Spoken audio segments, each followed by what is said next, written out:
Pakilala yes, na natin that's ang right. ating mga guests. Salubungin po natin ang palakpakan ng F4. Wow! Woo! Grabe, ang kagwapo pala talaga nila. Hindi ako makapaniwala makikita ko sila ngayon. Ang balita ko, you guys have very tough schedule sa shooting days. Yeah, we really have a very tough schedule for F4. Pero depende naman yung sa eksena. Pero mahaba ang tulog ko.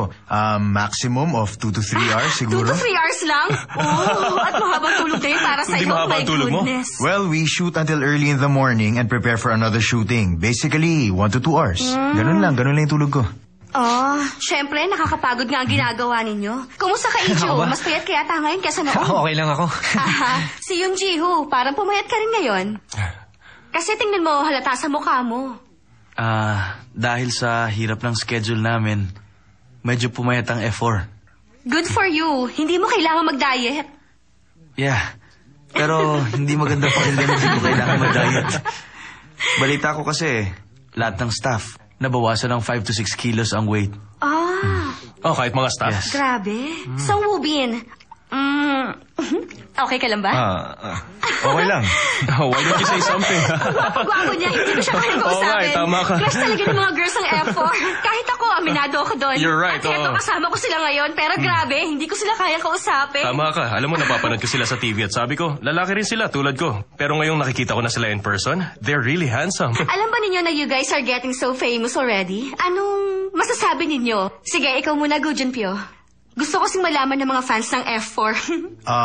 Actually, hindi ko yun na-feel until after maipalabas yung episodes 1 and 2. Pero talagang naramdaman ko yun after episodes 3 and 4. Kasi talagang napakaraming fans sa location ng shooting. Recently kasi, pumunta ako sa Changwon. Libo-libong fans ang talagang nanunod sa location. Kaya hindi ako nakapag-shoot. Really? Dapat tapos na nga ako ng 11 p.m. At mga 5 a.m. na nga yata ako nakapag-shoot That the was following day. amazing.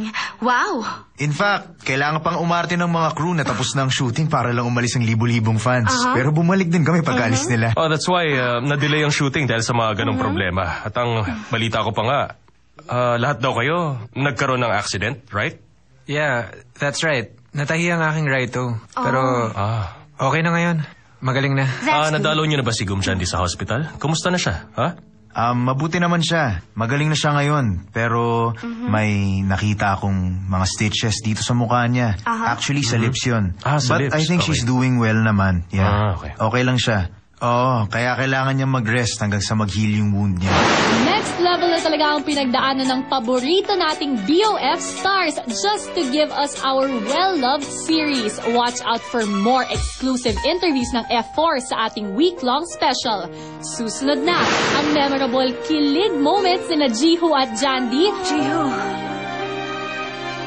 Hindi ko alam kung kailan ko ito naramdaman. Hindi ako mabubuhay na wala ka. Sa